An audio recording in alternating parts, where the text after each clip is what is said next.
यहाँ पे एक क्वेश्चन है which is based on thermodynamics Carnot's engine and ये दिया गया था 25 जन सेशन 2023 मेंस में। एंड यहाँ पे दो केसेस हैं।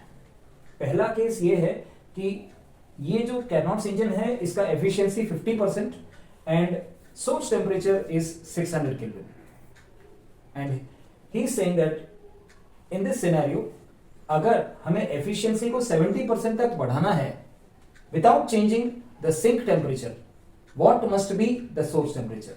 So I would say that part is second case and the first part is what we have been given in the beginning is efficiency 50 and source temperature is 600 Kelvin. तो वहाँ पे sink को पहले निकाल देते हैं because उसने second case में सिंक का टेम्परेचर उतना ही रखने को बोला है। तो पहले let us consider what is the formula for efficiency is 1 minus T2 by T1. So efficiency 50% means I would say this is 1 by 2, right? Efficiency 50% means the fraction of efficiency becomes 50 by 100. That means 1 by 2. So I would say it is 1 by 2 is equal to 1 minus T2 you don't know and T1 is given as 600.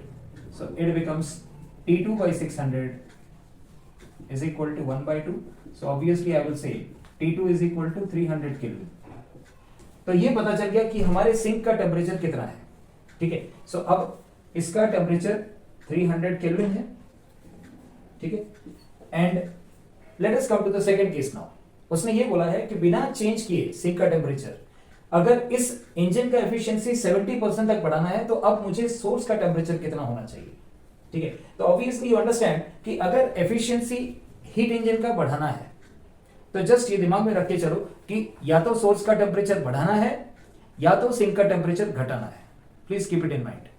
Efficiency of a Carnot's engine can be increased either by increasing the source temperature or by decreasing the sink temperature. Okay, so now anyway we can still calculate by the formula. Okay, you don't have to think all these things, directly you use the formula. Okay, so we are having eta 2 is equal to 1 minus T2 by T1 dash. I will write T1 dash because this time the temperature of source is different, so obviously I will write another symbol. So eta 2 fraction will be 70 by 100. So I would write 7 by 10 because 70 by 100 is 7 by 10, just like what we have done the last time. So it is 7 by 10 is equal to 1 minus T2 is the same as we have got in the first case. So it must be 300 divided by T1. So solving we get 300 by T1 is equal to 1 minus 7 by 10. So it becomes 300 by T1 is equal to 3 by 10. So it becomes T1 is equal to 1000 Kelvin.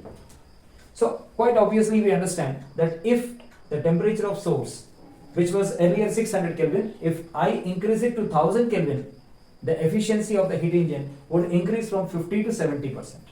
It's a very simple thing we can understand here.